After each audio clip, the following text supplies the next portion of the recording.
আসসালামু আলাইকুম বন্ধুরা, চলে এলাম তোমাদের কাছে একটা নতুন ভিডিও নিয়ে।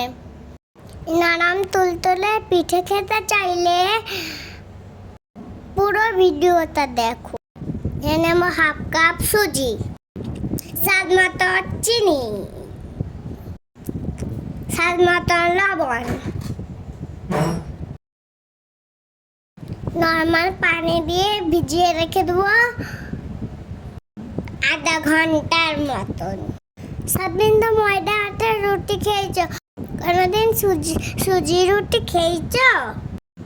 ঢাকনা দিয়ে ঢেকে রেখে দেবো। ঢাকনা উঠিয়ে দেখে নেবো সুজিটা ভিজিয়েছে কিনা। আমি দিয়ে দেবো একটা ডিম। এখানে আমি সুজির সাথে একটা ডিম মিক্স করে নেব।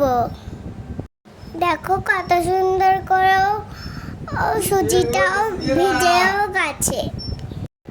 হাতে কম সময় থাকলে নাস্তার জন্য রেসিপিটা ঝটপট বানিয়ে নিই। দিয়ে দেবো হাফ কাপ ময়দা। ময়দাটাকে ভালোভাবে মিশিয়ে নেব যেন না দানা দানা রয়ে যায়। এখানে আমি দিয়ে দেবো গরম করা 1 কাপ দুধ। ভালো করে দুধটাকে মিশিয়ে নেব। বেশি পাতলাও করবে না, বেশি ঘনও করবে না। ভিডিওতে দেখে বুঝতেই পারছো ব্যাটারটা কতটা ঘন হয়েছে। চলো এবার বানিয়ে নিই।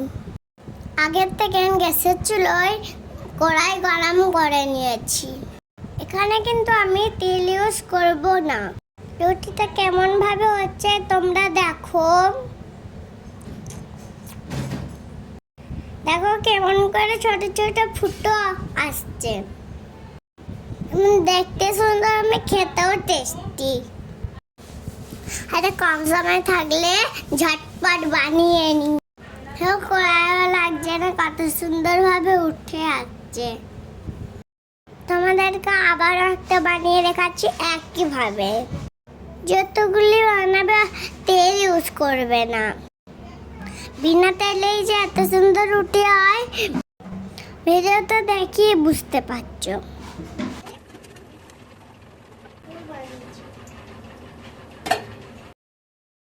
দেখো পিঠেগুলো কেমন ধোসার মতন হয়েছে, যেমন নরম এমন সুন্দর।